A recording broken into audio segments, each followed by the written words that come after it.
আমার আল্লাহ বলেন, বন্ধু উম্মত নিবা না, আমার সুন্দর জান্নাত গুলো নিবা। আমার নবী জবাব দেন, মাবুদ গো, তোমার সুন্দর জান্নাত দেখে আমি নবীর কলিজা ঠান্ডা হয় না, তোমার জান্নাত নিতে চাই না, আমার গুনাহগার উম্মত আমারে দিয়া দাও। আল্লাহ কয়, বন্ধু তুমি কোনো প্রশ্ন করবে নি? আর নবী কয়, আমি একটা প্রশ্ন করব তোমারে। প্রশ্ন উত্তরের পর্ব চলছে। কি প্রশ্ন? আল্লাহ আমার জন্য বলে সব বানাইছো? কয় হ। তাহলে মুসা নবীরে যে নীল দরিয়া বলে উম্মত সহ পার করে দিছো? কহ। তাহলে আমার লেগে সব বানাইছো আর মুসা নবীরে নীল দরিয়া উম্মত সহ পার করে দিছো। আচ্ছা, আমি আর আমার উম্মতের জন্য তুমি কি করবা এটা আমি জানতাম চাই। আল্লাহ কয়, বন্ধু এই প্রশ্ন যে তুমি করবা এটা আমি আগেই জানি। বন্ধু জবাব নিয়ে যাও। মুসা নবীকে উম্মত সহ নীল দরিয়া পার করেছি, তুমি আর তোমার উম্মতের কি করব?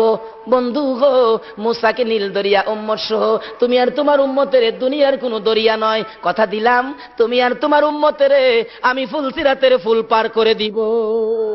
আমি এই নবীরে আমি একদিন একটা প্রশ্ন করব।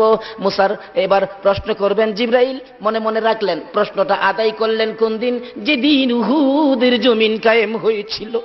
আমার নবীকে যেদিন দুইখান দান দান মুবারক ভেঙ্গি দিল, নবীজি মুখের মধ্যে হাত লাগাইয়া ডাক মারছেন, সাহাবীরা রে কে কোথায় আছো? আমি নবীর দুইখান দান দান মুবারক শহীদ হয়ে গেছে।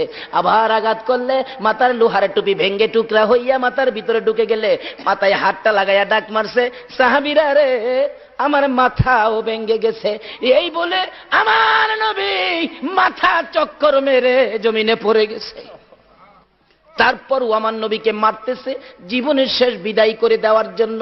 হযরতে জিবরাইল বলেন, আমি দুইটা হাত বাড়াইয়া কুলে লইয়া টান দিয়া সরাইয়া নিয়ে আসলাম।